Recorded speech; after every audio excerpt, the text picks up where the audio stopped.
Sénégal la bokk. Abonnez-vous sur votre chaîne Sénégal la bokk et n'oubliez surtout pas de cliquer sur la cloche de notification. Sénégal la bokk. dikkati naa xeebub xal mu lakk sa daay tribune yéene kaay ne ma Serigne Mbaye Thiam looloo ko dal mi ngi ci biir ndox mi waaye dafa mel ni ku ca faflab nag yéene kaayub dee média bi daal di may xamal ne moom Serigne Mbaye Thiam jafe-jafe dëgg la am ak seen woo waaye tam askan wi amuk jafe-jafe ak seen woo yore nu ndox mi nañ ko wax te dee baata dund tribune yéene kaay ne ma baaxul seen oo lu dul ay scandale defu ko ci réew mi fii ci Ndakaaru bari na ci quartier yoo xam ne boo fa taxontoo ndox amu fa te ñàkk nañ ko yàgg na facture yi cher ba jéggi dayoo yéene kaayub dee média bi ne ma kañ la facture gëj a doon junni rax ci dooli nag sax ndox ban lay jox faf baaxul yenn saay mu xeeñi nefere Mignane Diouf ci yéene kaay bi ne Sen'Eau ab fiasco politique la waaye tam diplomatique dafa mel ni nag dañoo takk buum ci suñuy baat di ñu diri lu leen neex def te dara du leen ca fekk yéene kaay bi ma coowal ndox mi jeexul ndax ñi tey liggéey ca kaw gi daal dinañuy dakkal liggéey bi l'évidence yéene kaay bi ne ma mbaadu digganteeg Idrissa Seck ak Macky Sall dafa dakk en tout cas neexatul diggante Ideg Macky dafa mel ni ca rajo sotti suuf yéene kaay bi ne ma Idrissa Seck ak partem bii di réew mi day ñi ngi dund jafe-jafe dëgg ci biir gouvernement gi Macky nag dafa mel ni moom moo ca sopp Idrissa Seck waaye nag Idrissa Seck yéen kaay bi ne ma ñi ngi jëm ci élection muy local di législative waaye tam présidentielle war a it andiwaat premier ministre waxtu woowu jafe-jafe wérgu yaram tongal ko moom Idrissa Seck lii ab tàggoom ak Macky Sall lay wane am déet en tout cas Idrissa Seck réer na mër l'évidence yéen kaay moo ko xamle Sud Quotidien daal di may xamal ne élection locale yi day daal dina jub si moom waaye waa gratte gis nañ tey jafe-jafe ndax jàpp nañ ni nag dépôt policier fa la jafe-jafe yi tàmbalee am na yenn ci coalition yoo xam ne maîtriser wuñ mbir mi ñeneen ña nag dafa mel ni autorité administrative yi ñoo leen nag jaay leen doole wan leen rigueur goo xam ne mar day taali yenn cassation yi préfet yi bëgg waa grade ak ne ngalawaay ëttuwaatekaay bu kawe yi na ci jëlub dogal waaye nag en toute indépendance lu ci mënti am xëccoo gi nga xam ne moo am diggante préfet yi ak coalition yi mënta yàq benn yoon tëgginuk élection locale yi 23 janvier 2022 l'indépendant yéene kaay ne boobaa mairie bu Ndakaaru la ca Pape Diop di xëccu laataañu caa àgg Pape Diop moom ma ngay xam le ni yorinam ca mairie bu Ndakaaru woon nice terewul xam ne na ni buñ ko joxaatee Ndakaaru dana koy yeesal ba mu mel ni panaal Pape Diop leeral ci ne man du ma jege ñaaleeg Macky Sall ab opposant laa opposant boo xam ne du ma saaga du ma xaste du ma wax lu ñaaw du ma bokk ci marche man daal jàmm ca laay dox man Pape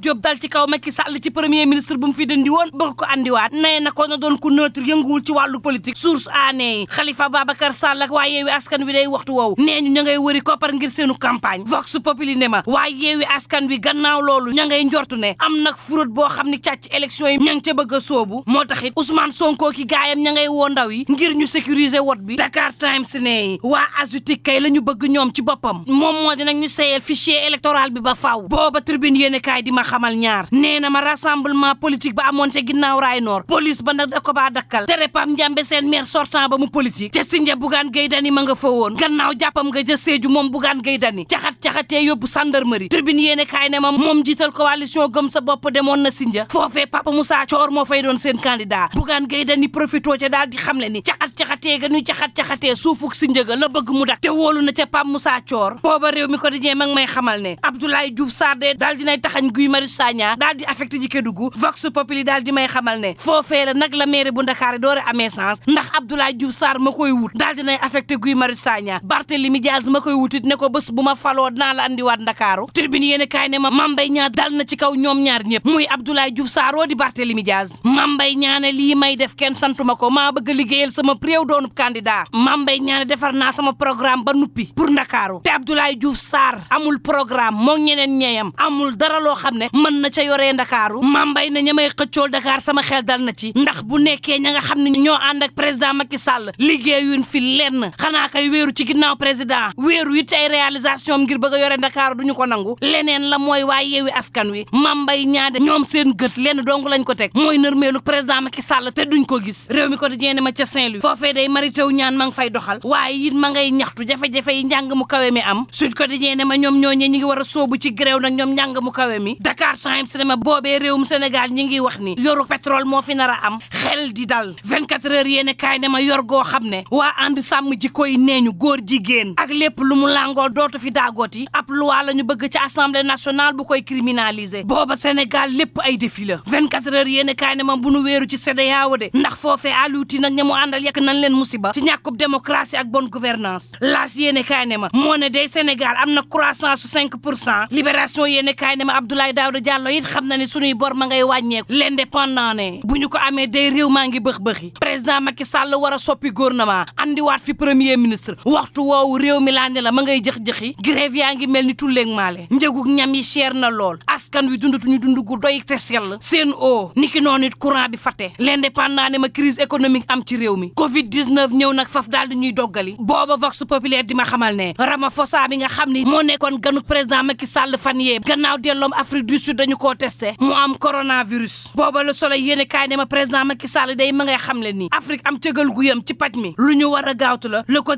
quotidien ne CEDEAO day ma ngay sàkku ca Mali ñu tëggi élection weeru février gi ndax nee na xaar wi yàgg na fii ci Sénégal Tribune yéene kaay di ma xamal ne Mamadou Diop Decroix day ma ngay dal suñu kaw mi ngi xam ne ni soppi nañu jikko soppi doxalin Sénégal léegi askan wi dañoo violent yéene kaay bi des médias bi ne ma déet neexut a weddi de xoolal man la am rek barki Dembo Njaay ci terrain bu Grand Yoff ab vigile la ñu fa fekk mu daal di faatu kanam nga ñu daal di koy caxatee ba maar day taali ay jege ñaaleem nag xam le ni kii buñ ko seetee ba ca biir dañoo faat ba kanam fii la réew mi toll bu leen fàtte ni coronavirus mi ngi ci réew mi te day faat yéen bu leen a jàpp. gestion chaotique de l'eau par Sen'Eau la dikkee ndox mi daal Sénégal ba léegi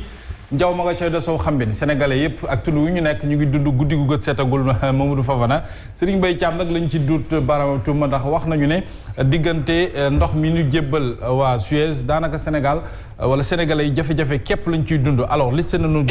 justement seen i jafe-jafe muy scandale d'abord wi ñu wax ci par rapport ak gestion bi waaye itam quartier yu bëri ci Ndakaaru jamono ji amuñu ndox wala bu ñu bëggee am ndox faw nga veiller 4 heures 5 heures du matin pour mën a root facture yi également n'en parlons pas dafa salé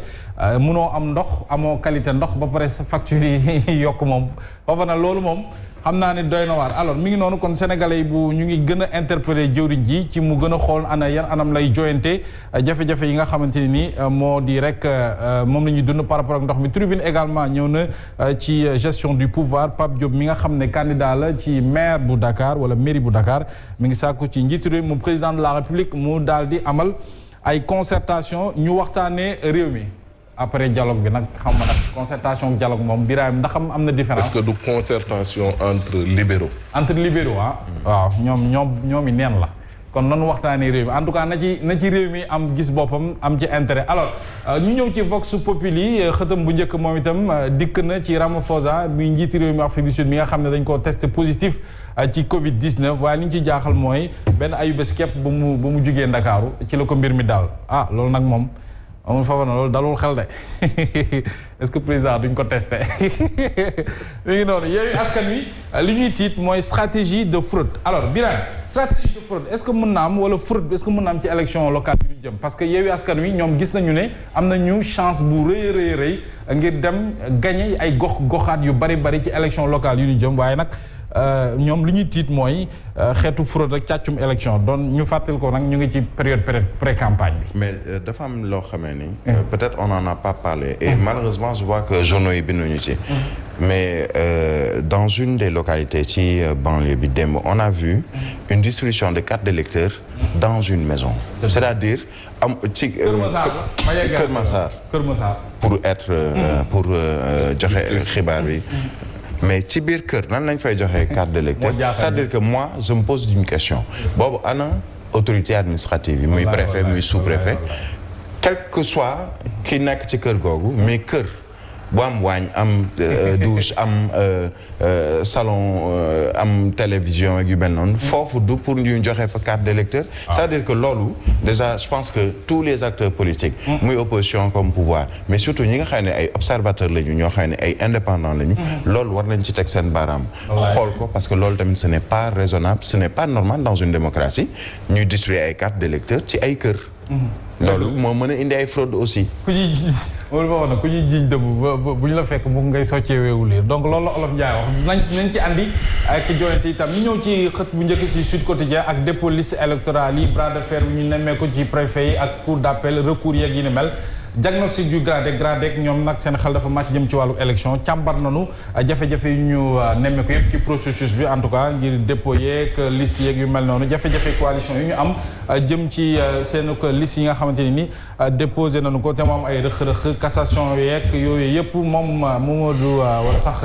waa ji jiite GRADEC daal na ci andi lu yaatu ci ay njàngat ñu ñëw ci source a xëtam bu njëkk mobilisation des fonds de campagne de la coalition Yewwi Askan Wi kii wax na ko de Siré pré campagne lañ nekk de waaw ñu maytu propagande waaye Yewwi moom ñu ngi waajal bu baax a baax seen i fonds de campagne ñoom ket la ñuy def man bu njëkk ba ket kii Siré bu ñuy balee koñ bi wala bu ñuy waajee amal ay match nawetaan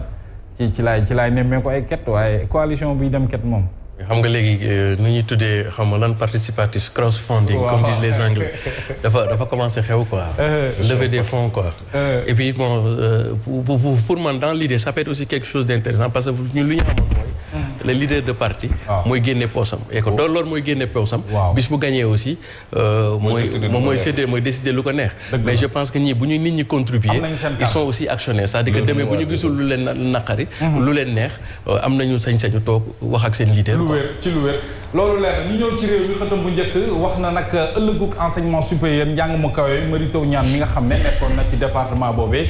nee na daal xelam dalul bu baax a baax mu Fofana ci njàng mu kawe mi mu doon li nga xamante ni également lu doy waar alors affectation Guy Marius Sagna ci week-end bi nag foofu bëri na coow de waaw moom Fofana Guy Marius miy dem Kédougou moom lu ci waral coow agent ministère de la santé la ma nga dem ca Kédougou oui c'est vrai que agent ministère de la santé la bon si les fonctionnaires aussi fu ñu ko affecté dafa war a dem maintenant fu ñu ko yóbbu fi aussi ba xam war na fa demam déet beneen bi mooy est-ce que war nga nekk di liggéey ci benn structure ba pare am yenn posture yi parce que tamit souvent day impacté wu ci posture bi nga xam ne moom ngay am maintenant lu ñuy wax na assumer man bu doon maay moom damay assumer li ma nekk li dama koy nekk du tee bu ñu ma yóbbee ba fongale mi posture ba ma am pour taxaw askan bi dama koy continuer. non mais Guy moom day assumer. mais c'est que dans cette histoire assumer man dama ne man bu doon maay Guy dama koy assumer dama nekk di liggéey fenn mais boole ci am benn posture la ma ca fekk lu ne dama koy nangu jël ko assumer ko mais continuer nekk ca la ma nekk. mais moi j'ai peut-être d'accord je suis d'accord sur ce plan-là mais man mon problème c'est plus l'opportunité de la manœuvre. C'est-à-dire pourquoi lui, pourquoi à ce moment, surtout que quelques jours avant, on a vu Télico, moom itamit ñu affecté ko Foussari, les gens vont se poser des questions. Est-ce qu'il n'y a pas un soubassement politique derrière ces affectations-là? Le ministre de la Justice bi mu justifié ci mbirum Télico dafa ne j'ai besoin de quelqu'un qui a de l'expérience tamit foofu. ci wàllu Guy Marius Sagna on te dira que bon on a également besoin de quelqu'un ailleurs c'est vrai que sur le plan territorial le Sénégal c'est le Sénégal fu ñu la mën a affecté da nga fa war a dem mais moi j'ai encore des doutes sur l'opportunité de la manœuvre pourquoi le faire à un moment boo xamee ni ce sont des gens yoo xam ne pratiquement qui sont très critiques envers un pouvoir ou une parcelle de pouvoir muy ci wàllug justice muy ci wàllug Guy Marius Sagna keneen ak keneen ku ñu affecté da nga war a dem d'accord mais est-ce que moment bi ñu la affecté tamit am na beneen amul soubassement mais yaa am na Guy Marius Sagna Kédougou googu ñu ko yóbbu mine d'or daa nga foog Sabodala mine Sabodala bee nar a leer rek ñu ngi jaar bon Birame loolu tamit est-ce que du opportunité mine Sabodala xam naa ne dina leer foofu ba pare sax gis nga su ma doon Guy Marius Sagna damay sant yàlla xam nga lu tax su ngeen ko fàttalikoo décembre 1962 ci nañ transféré woon Mamadou Dia Kédougou décembre 2021 moom ñu affecté ko Kédougou te moom le combat qu'il mène c'est un peu aussi le combat qu'avait mené Mamadou Dia à l'époque donc il y a une valeur très symbolique deuxièmement sama premier poste man dans l'administration dans une autre vie c'était en Casamance mais mën naa la wax ni bu ñuy tuddee qualité nit doomu aadama nit yaakaar naa ni loo gën a sori Dakar il y a des hommes de valeur dans les régions dans les départements et sur le plan humain et sur le plan professionnel il peut ne pas le regretter. Très bien. tout à fait Siré ñu ñëw ci l'info yéenekaay ci xëtam bu njëkk moom Yacine dafa dikk ci tey session budgétaire bi marathon budgétaire fan yii yëpp ñoo ma wut foofa nag ak gars yi ña nga woon ci assemblée nationale donc foofu voté nañu budget ministère yu bari alors Abdoulaye Daouda Diallo li mu ci xamle mooy budget 2022 bi gis nañu ne 33 ministères yëpp booy xool yokkal nañu leen ci téeméer ak fanweer ak ñaar ci ay programmes yi nga xam ne répartir nañu ko ci fukk ci ay dotation waaye itam ndaw ñi xalal nañu leen place bu yaatu foofu ngir itam ñu mën ci gis seen bopp ci budget boobu Abdoulaye Daouda Diallo dikkaat na également ci budget bi nga xam ne dañu ko tënk ci plan Sénégal émergent waaye nag Sénégal nee na mi ngi jamono ji mi ngi tàmbali di fay ay borom maanaam mi ngi désendetté c'est-à-dire tàmbali di fay borom parce que wax nañu ne Sénégal dafa yori bor ba tubaarkàlla waaye moom tàmbali dem fay borom ba pare dem lebaat. waaw Abdoulaye Daouda Diallo nee na nag tontu loolu noonu mi ngi lay tontu yow Yacine li nga wax noonu Abdoulaye Daouda Diallo tontu na la nee na amul benn réew ci àdduna bi buy financer ay projet ak i programme am à 100% ci li mu yor foofu mu dem lebi ji donc loolu xëy na dafa xaaroon question boobu moo taxit tontu na la mi ngi noonu kon daal war nañu mën a gis suñu bopp ñun ñëpp ci budget yi nga xam ne à travers ministères yi nga xam ne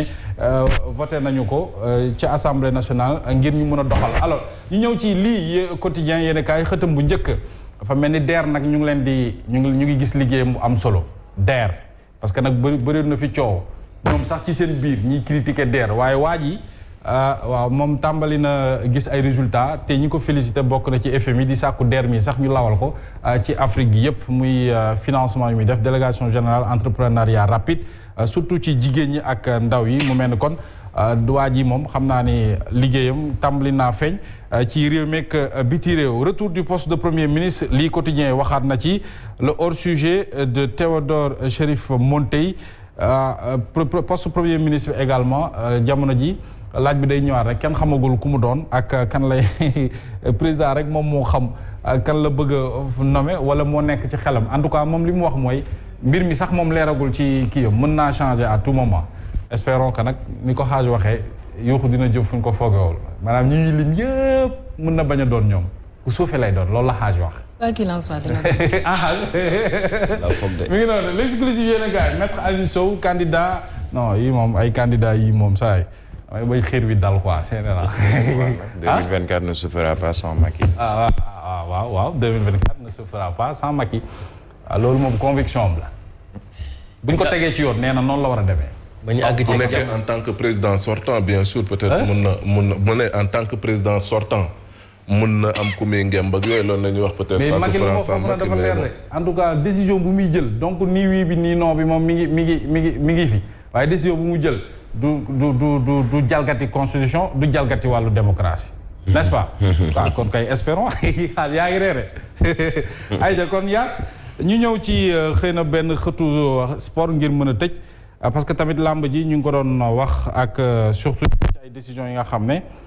jëwriñ ji jël na ko voilà ñu ñëw ci peut-être Rewmi Sport ak nawetaan yi violence yi Yacine yaa ngi ko doon wax sànq. moom nag xam nga fii dañ fi taxawoon ne nawetaan lan la ñu andil Mamadou Fofana posé na question ban utilité par contre ministre bi nee na nawetaan yi moom lu utile la. non day wax lu neex Amadou Kan ak ña mu àndal mais nawetaan. Amadou nee na lu am solo la nañ leen Matar Ba mënul wax ba nawetaan am njëriñ na wax nawetaan nan la amee njëriñ lu dul gën a lor askan moom tojuñu këram moom agressé wuñ ko parce que am na ay garde du corps moom ma nga ca 4-4am bu neex mais nawetaan. ñëpp xam nañ ne insécurité rek la jur amul benn njëriñ lu dul ñu koy jiite. ah bon. amul njëriñ de. amul njëriñ daal moom da nee na c'est utile peut-être bon peut-être gagner taper sur la table. non parce que moom nitu nawetaan la. nitu nawetaan la kay. moom nitu nawetaan la moo tax. moom seen noonu lay gisee waaw moom noonu lay gisee nitu nawetaan la. ñu jeexalee record. loolu xam quoi football. waa ji toj na Marseille de. Dieng mi Bamba Dieng. waaw Bamba Dieng daal bii bu mu dugal c'est extraordinaire donc ñu ngi féliciter à cette occasion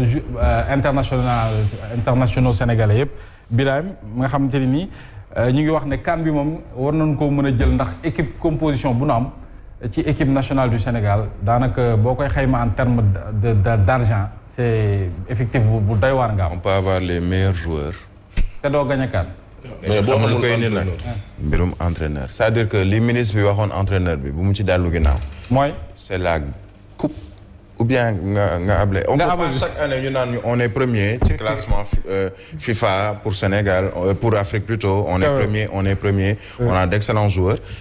mais après la mayonnaise ne prend pas mais kay defar mayonnaise bi moom moo mënul. mi ngi noonu kon Yacine lii lañ leen Sénégal la bokk. Abonnez-vous sur votre chaîne Sénégal la bokk et n'oubliez surtout pas de cliquer sur la cloche de notification. Sénégal la bokk, la chaîne des grandes valeurs.